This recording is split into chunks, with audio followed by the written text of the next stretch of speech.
So it's an appropriate time to talk about change, perhaps. We're recording this podcast at the beginning of 2022, which is when a significant number of us set New Year's resolutions. And in the preparation for this podcast, I found a YouGov poll about 2022 resolutions. And again, unsurprisingly, it was the usual sort of cliched things, which I'm guilty of. Health, fitness, diet, probably driven by guilt over the festive period. But what was closely followed, all of those things, was by the need to want to save more money. Again, probably a bit of overindulgence, I would imagine, linked to that one.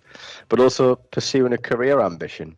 So there's something about maybe the new year that gets us a bit more focused and wants to set goals and stuff like that. So that's what we're going to talk about, goals today. How can a coach help me with change, and how do we set goals, and what's the role of the coach and all of that?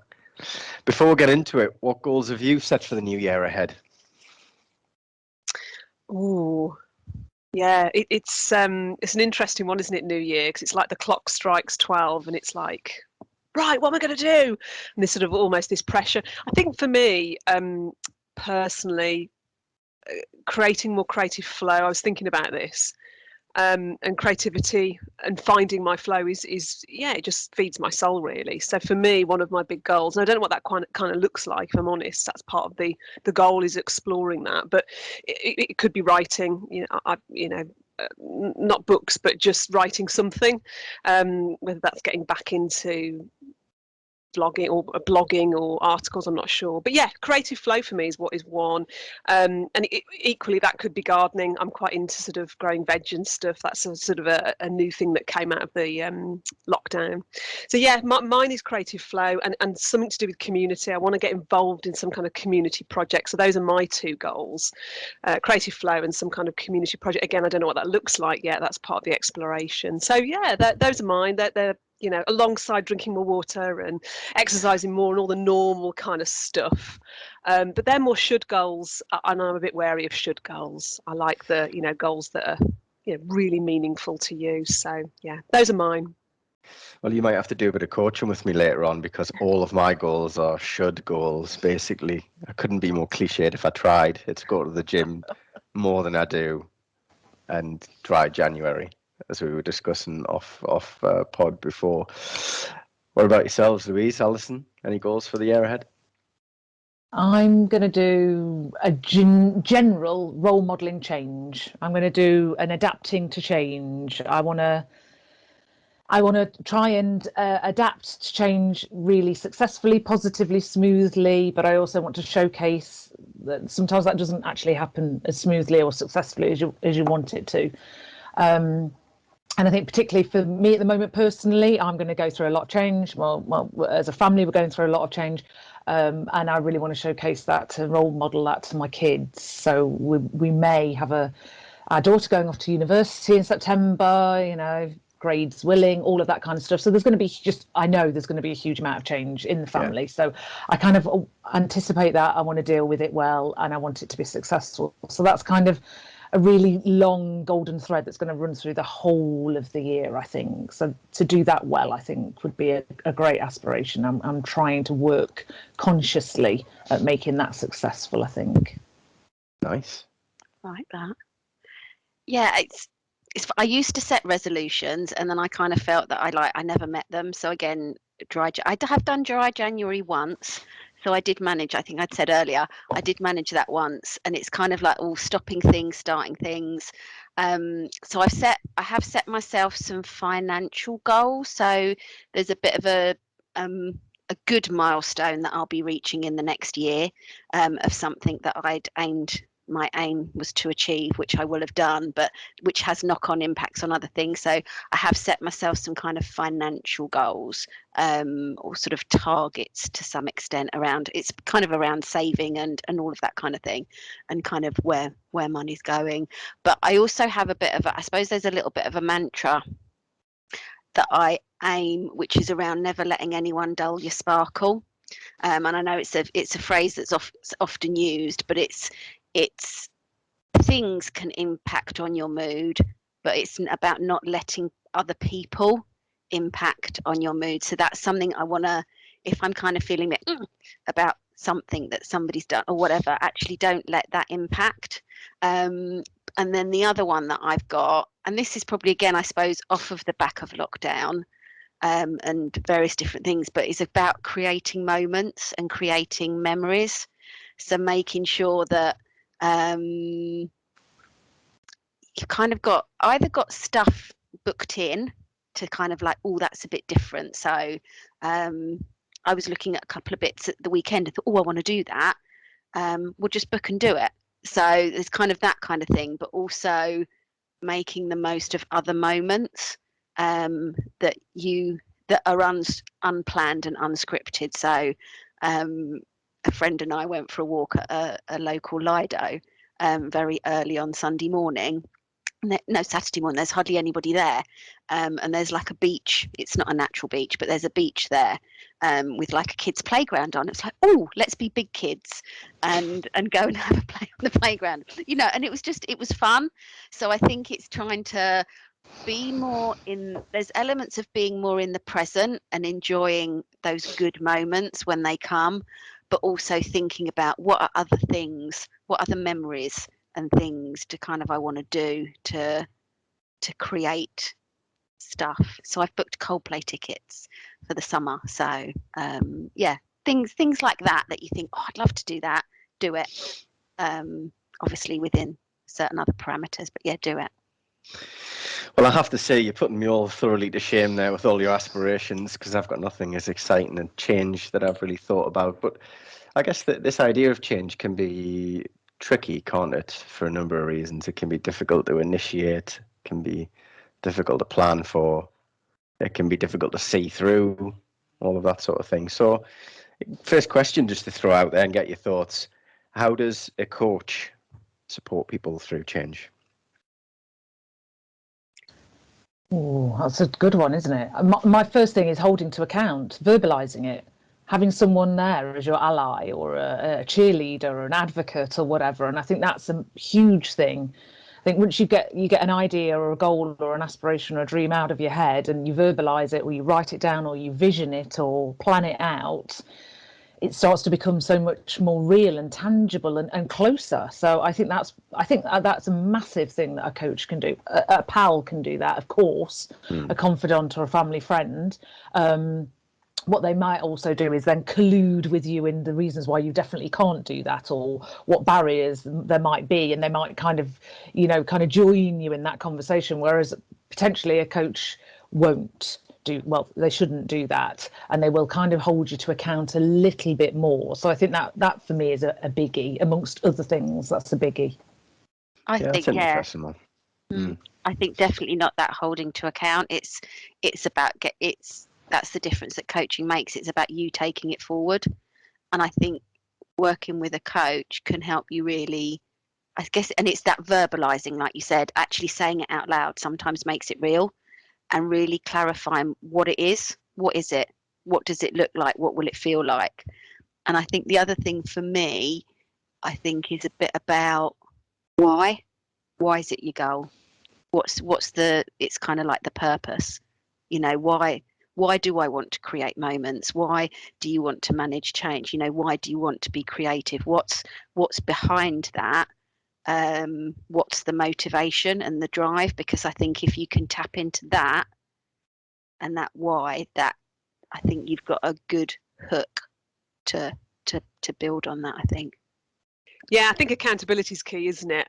And that why piece, I'm a big fan of that. You know, why? You know, if you tap into that, you're kind of there. I think for me, my sort of style of coaching, and I mean, coaching is about supporting someone through change, whether that's an internal change or external change. It's all about change, isn't it? And moving forward.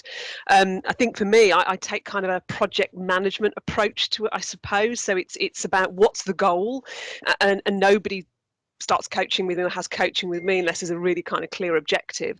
And then for me, supporting them is breaking that goal down so they can kind of see the timeline. I mean, you're not sort of setting out every action, of course, that's going to be taken, because that comes out organically in the conversation, but setting the goal and creating those milestones, one step at a time, and then looking at behavior and mindset, because that's very much wrapped up in achieving your goal and change, isn't it? And then celebrating along with accountability. I think really celebrating those successes along the way. So there's a whole host of things, I think, from my side, but yeah, I think accountability and creating the goal and mapping out the sort of the key milestones, I think is hugely important. Yeah. Those milestones, like you say, because you could have an overall goal. Oh, I want to lose 2 stone in weight, and you kind of think, oh my God, that's just, well, it's huge. But you kind of think, well, gosh, that sounds unachievable. But actually, by breaking it down, and whether that's through targets and thinking about how okay, so what's your first target? Actually, it might just be to lose a pound, and let's celebrate when you've done that. And I think sometimes if people kind of think, well, the goal's too big or the aspiration's too big, I'm never going to do it. But actually looking at those smaller steps, I think, can make a real difference. Mm. And exploring creative ways of achieving it, because I think what a coach does is bring that extra layer of opportunity or exploration or possibility, really. So taking the weight loss one, because that seems an obvious one, isn't it, that everyone does, it's eat less, move more, obviously, and absolutely, that's completely sound. But okay, there might be different ways of moving more that are a bit more creative than doing your 10,000 steps and doing a gym class or whatever. That's expensive, I have to join a gym, there's a barrier. Well, no, actually, let's break it down and let's just really scope out how creative and exploratory we can get, and really scope out some previously unknown possibilities. And I think that's what another pair of eyes or another helping hand with a coach can do. So I think that's useful as well. And maybe make it fun. God, change is quite dull sometimes. It's quite long sometimes. It can be tough. It's hard. So actually, I think, working with the right kind of coach potentially can also bring in an element of that fun, that movement. Mm. It is interesting to hear you talk about the why and the breaking it down and the accountability and stuff, because I often think about personally, when someone decides to make a change, right, and they say, right, I want to do this, whether it's a career thing, whether it's a health thing or whatever, that's kind of the easy bit, isn't it? Anybody could say, well, I want to do that, and that can come with a bit of an excitement as well, can't it? Of, right, yes, I've made a decision, or I've got a plan. Well, not even a plan. I've just got an idea. But like what you've just said, Louise, it can be a long process. So when that excitement wanes, what have you got then to rely on? And yeah, I agree. I think the why is hugely important, because that's the thing you can anchor yourself to, can't you? I think around this change. It's the stuff it's going to keep you going when it gets tough or the excitement wanes, as I've said. But of course, you need, Lou, as you said, the specific plan as well, like literally the milestones. Otherwise, it does just become a kind of wish and a hope, and without the rigor around it, the chances of it happening are slimmer. It's not that it won't happen, but the chances of it are slimmer. Yeah. Well, what do you think stops people changing? Just as a question. I mean, if it is if it is, like I've said, easy to come up with the idea and the excitement and the sort of vague idea of what you want to change, what do you think stops people? Well, it comes back to that why, doesn't it? If the why is not compelling enough, they're not, the commitment isn't there. So I think that's, for me, there's 2 reasons that I can think of. It's the goal's not compelling enough. How committed are you to that goal? Scale of 1 to 10. If someone's at a 7, I'm like, we need to explore that. I think the other piece is mindset. Confidence, not believing in themselves, those roadblocks, obstacles, and often that comes up in coaching, doesn't it? Limiting patterns of thought, and often that's the biggie. I don't believe I can do it. I don't believe it's possible. So that needs unpicking. And again, that's where coaching, can have a profound impact in helping someone to overcome those patterns of thought, so they can achieve their goal. Yeah. Self-belief, really, that was the word that came out, your own self-belief. Oh, well, I've tried doing this, but I had that resolution last year and I didn't do it, and I've never been able to do it. I think it goes back to that mindset, definitely, and again, I think that commitment, but it's also what barriers do we put in our own way sometimes of not doing it. And again, that's where coaching can help with those, what could get in the way, knowing you as you do, what could happen, how can you overcome that? And sometimes it's time. Time can be a big barrier. And again, that how much of a priority do people place on it? Mm. You know, I've said it, you know, am I saying it to pay lip service that I want to, you know, but actually, am I making this a priority? And yeah, am I really signing up for this, or am I just saying it? And that comes back to the why, doesn't it? Because if the why is compelling enough, you find time. If you really want to do something, it becomes a priority. So it's tapping back into why you're doing this. Yeah, and then they make the time if it's compelling. Time's everyone's go-to excuse, isn't it? It's the default position. But you're right. If it's compelling enough, if you really want it, you'll make time for it. But yeah. I think it's also useful to understand how we work as well. So a bit of self-awareness in there, perhaps provided by some coaching conversations, could be useful, because maybe there is a bit of a post-mortem required. You know, am I a carrot or stick approach person? Is it pain or pleasure? Do I move towards a goal or away from pain? So I think those coaching conversations with a coach are really useful in understanding how do I work. So therefore, how do I need to approach a goal? So there are different goals, aren't there? I work in different ways. So if I have one goal, I'm definitely, the ego speaks to me, my vanity speaks to me, pleasure speaks to me, but there might be another set of goals where pain is absolutely what I'm fearing and I move away from. So I think it's really important to understand our mechanisms as well when we're striving towards or away from something. I think that's quite important, that self-awareness of how we operate. Something that's come up for me is sometimes when you're thinking about that goal, what might you have to let go of in order to achieve that goal, or kind of might need to go down your pecking order. So again, going back to if I want to create these moments and things like that, yes, that takes time. My house might not be as tidy as I want it to be, or I might not be as on top of other kind of stuff. Am I prepared to let that go? Because sometimes in order to do something else needs to give. And what are you prepared to give? And actually by calling that out and saying, well, you know what, if my house doesn't get hoovered every day or whatever, I don't hoover every day, by the way, but if my house doesn't get hoovered every day, am I okay with that? Well, yes, I am, because I'm having those moments, and that's my kind of payoff for having what my goal is. So I think sometimes that's something to consider as well, and something I think that a coach can help with. And that the YouGov poll that I briefly mentioned earlier on said in particular at this time of the year that career tends to come into focus around, you know, whether it's an existential thought over the festive period that's, you know, new year, what have I got planned, what do I need to do, what do I need to change career wise. I'm just wondering what your experience between the three of you is of taking all the things we've talked about, like establishing the why and breaking it down and holding people to account. How much of your practice has been involved in helping people really specifically, like in an organizational setting, to achieve career goals? A lot of mine when I was working for a larger organization was some of it was around leadership progression. So people that were on leadership programs, whether that be sort of first step into management or moving up the sort of senior management level. So definitely coaching around that, and how to kind of move from one step to the next.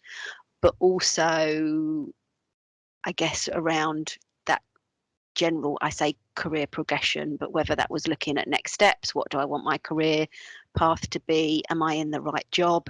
Is this the right, you know, what other jobs could be out there? And I guess I had the advantage of working for a large organization that covered various different sectors. So there were lots of potential opportunities within that, whether, as I say, it could have been internal, it could have been external. So I think for me, I guess the two main areas were around that leadership, progressing up the leadership ladder, and also that other career. What's the right job for me, and what do I want my career to look like? Yeah, mine's slightly different, because I've spent most of my coaching career helping people leave the corporate world. So completely the opposite. I mean, Yeah. of course, I have worked with people wanting to progress within their organisation, but a lot of the time, and interestingly, my book Finding Future the Fit was written about basically this topic. So it's something I'm so passionate about.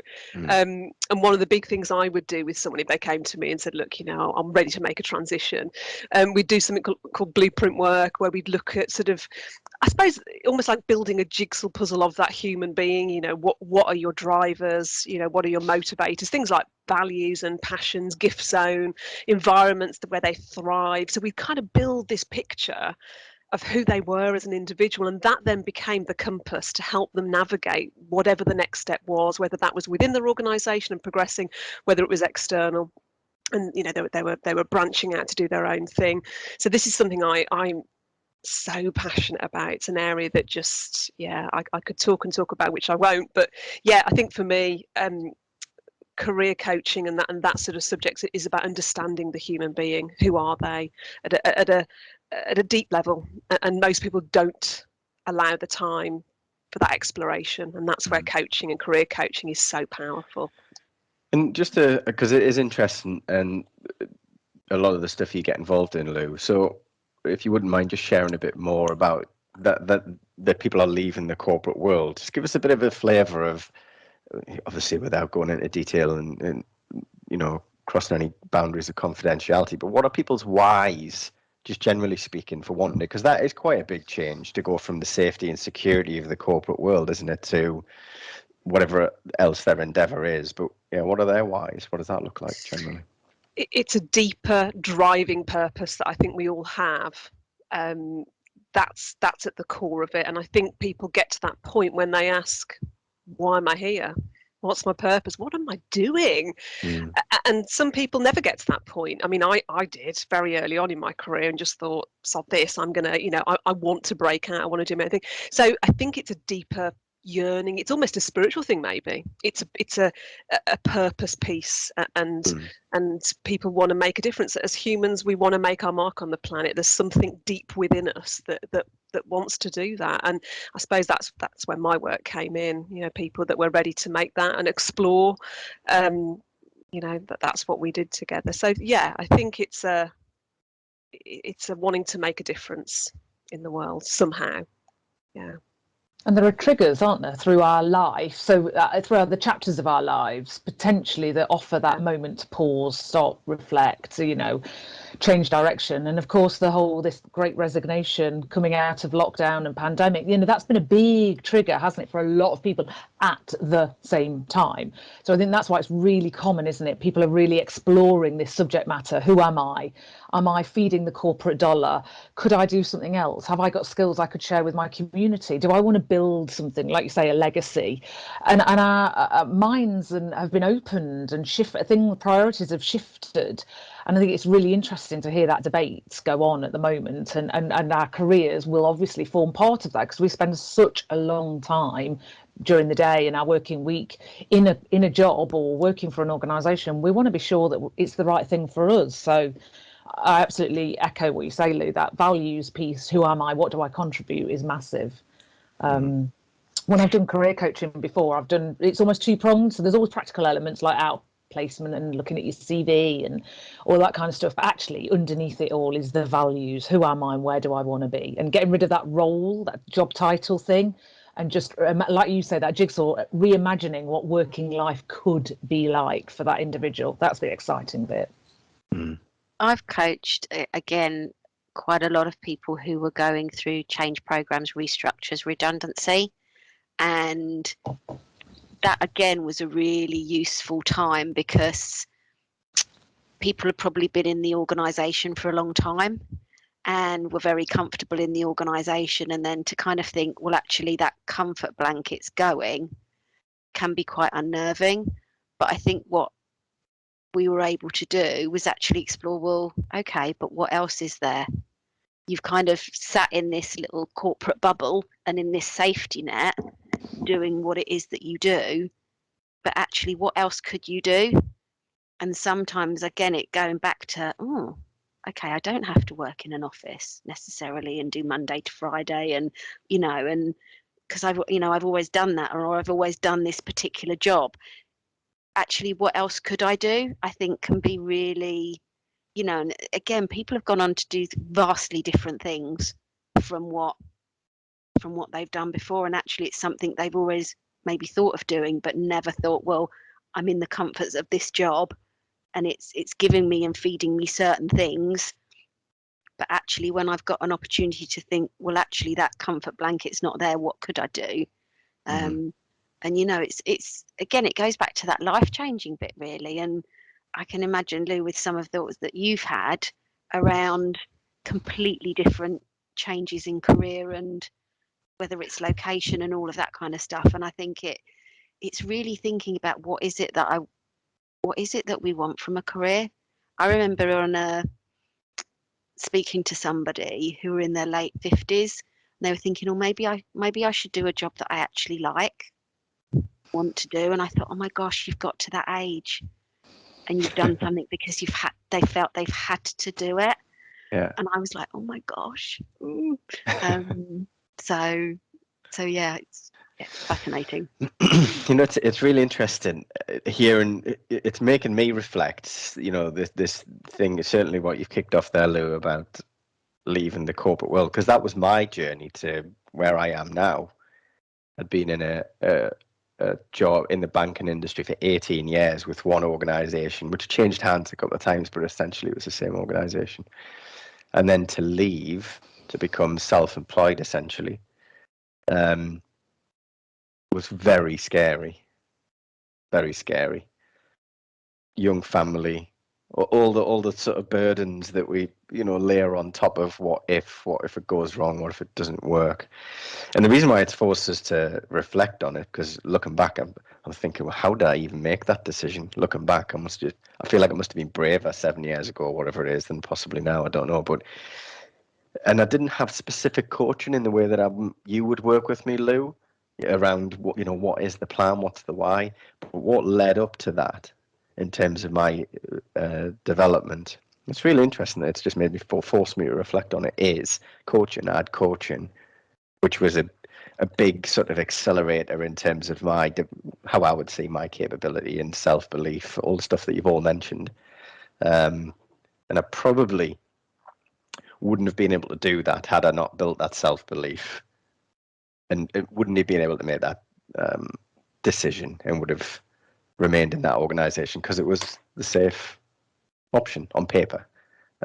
Didn't quite turn out that way, ironically, because the organization changed again, and that probably would have forced some decisions, but actually this was a decision that I was able to take proactively, whereas before. But anyway, I digress. It's just interesting that how you look back on things. But I think as well, what I'm hearing you say is that you found some passion and that purpose, and it drives you, and actually it makes you brave. If you've got a vision of somewhere where you're going and you're passionate about it. Same for me. I remember sliding my resignation letter across the table and saying to my boss, I'm leaving, I'm going to write a book and I'm going to start a business. And he sort of looked at me as if to go, yeah, right.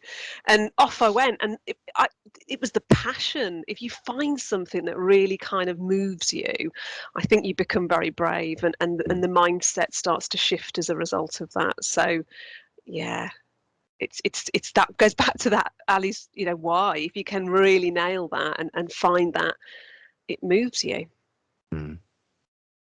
It's interesting how many coaching conversations come back to self-belief and confidence and purpose and all of those sorts of things. Lou, give that book a proper plug this time. What's the book again? Where can people find it? Oh, my book. Finding a Future That Fits on Amazon. Yeah, Hay House. It's written a while ago now. There must be another book brewing somewhere inside me. And Mindset Mastery, which also on Amazon as well, which came afterwards. So, and they're very much career coaching, if I'm really honest. There's a coaching element to them. They're more self-development, but yeah, anybody that wants to leave the corporate world, that's the book to read. We'll put a link in the description. Oh, thank you. So I guess just to kind of bring us to a conclusion for this discussion around change, just help me sum up the answer to the question that this episode is named after. How can a coach help me with change? If we had to distill it down into its core core things that a coach can do. How can a coach help with change? Get you to visualize it or talk about it. Whatever I'm going to plays into your style. So whether you like to visualize things, have something written down, talk about it. For me, it's that. What does it look like? What does it feel like? Create that picture of where you want to be. I think would be something that I would do. And then it's that bit about how do we get there. I mean, Louise talked about lots of different tools that she uses. Another one, again, which people may be familiar with, is the Wheel of Life.